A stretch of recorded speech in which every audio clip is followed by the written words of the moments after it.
Good evening, ladies and gentlemen. I understand that this evening the topic you have elected to ask questions about is independence. So let's go with the first question.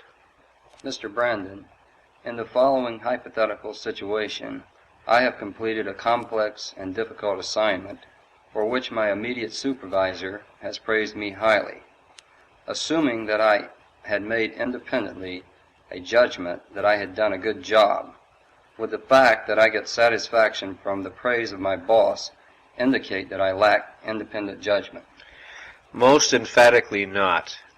And I'd like to clarify this because many people have made the mistaken assumption that authentic independence implies or entails that one is always indifferent to the response of others or to others' evaluation of one's work, and that's not true.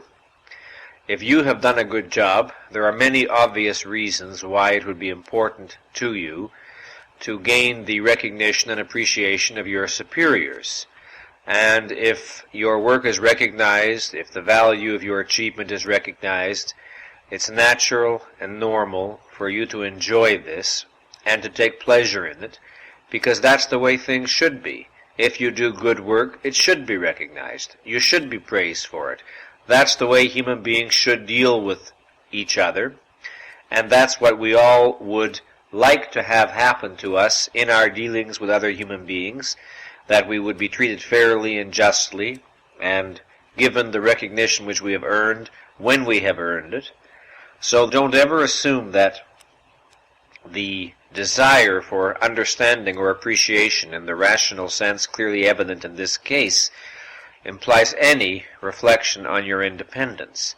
It would be a different thing entirely if you were to form no independent judgment of the work and were to believe blindly whatever your superior told you about it just because he said so. That would be a failure of independence. Or alternatively, if you were to let your whole personal self-esteem rest on such a question as whether or not you receive that praise from others, that again would indicate a problem in the sphere of independence. But that's not the way you set up the question. Answering your question literally, I want to emphasize that a truly independent person validly and properly desires that others who understand what he has done should give his work or his achievement the recognition it deserves. That's justice. That promotes what I have described in my book on the psychology of self-esteem as psychological visibility, the conviction of being seen, of being understood, which is properly important to human beings. Yes, next question. A person who feels terror at being disapproved of is obviously dependent upon another's endorsement to provide a sense of personal worth or well-being. However, there's a significant difference between a person who depends on approval from anyone and everyone and a person who seeks endorsement only from a select group of individuals. Well, in explaining this issue, I'm going to assume that this hypothetical person is neurotically dependent on the approval of this select group of individuals. So, proceeding from that premise, let me point out the following. There are great differences among people in the level of their independence or the level of their dependence. In other words, merely to say that a person is psychologically dependent doesn't yet tell you to what extent or how undiscriminating he is, how promiscuous he is, we might say, in his blind quest for the approval of people. So, there are some people, particularly highly intelligent people, who are such that their intelligence to a certain extent controls or modifies their dependency problem, such that they cannot be seeking literally the approval of anybody. It would be too offensive to their intelligence, or perhaps too offensive to some authentic strands of self-esteem that they do possess. And such people may exercise some degree of independence, paradoxically, in their selection of their own authorities, so that they will pick out the authorities who are to create what I might call their security context. And by that I mean they feel if I can satisfy the terms, expectations, values, and demands of these people, I'm in, I'm safe, I'm right, I'm good, I'm competent, I'm efficacious, I'm a worthwhile human being. So they are, in effect, social metaphysically oriented toward this particular group.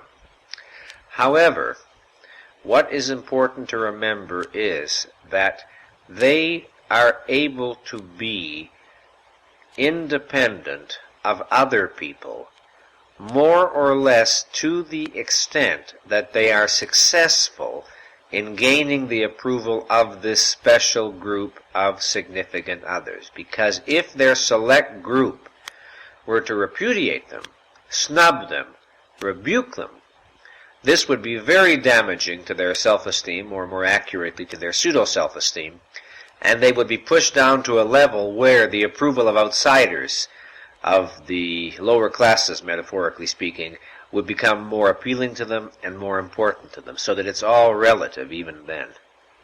Mr. Branden, is it possible to be a strong, independent individual with regard to one's productive work and have significant dependency problems in one's personal, emotional life? Yes, indeed, and you observe this quite frequently.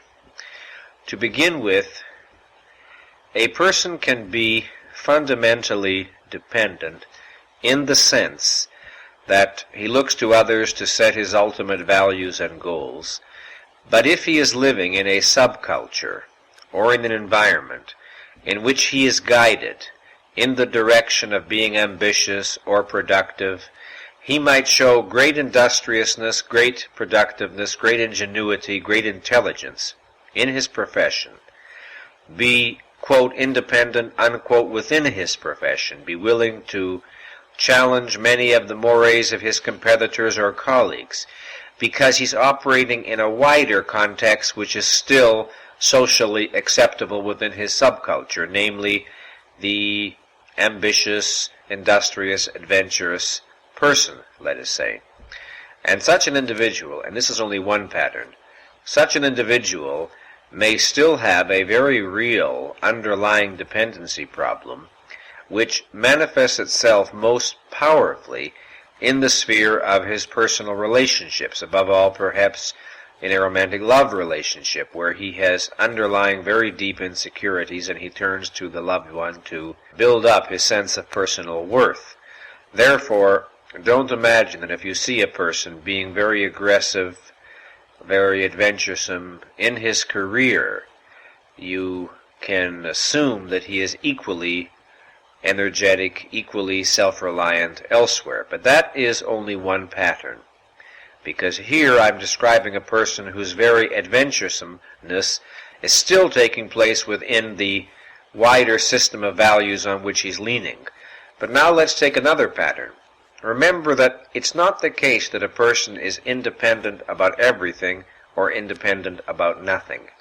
We could have a person who was genuinely independent in the sphere of work, unlike the individual I've just described, who really was able and willing to cut out for himself all the way down in that sphere of his life. But just the same, in the course of his development, he may have employed quite different methods of thinking, quite different ways of responding in the sphere of human relationships, so that he in effect concluded, in the sphere of work I am able to be independent and effective.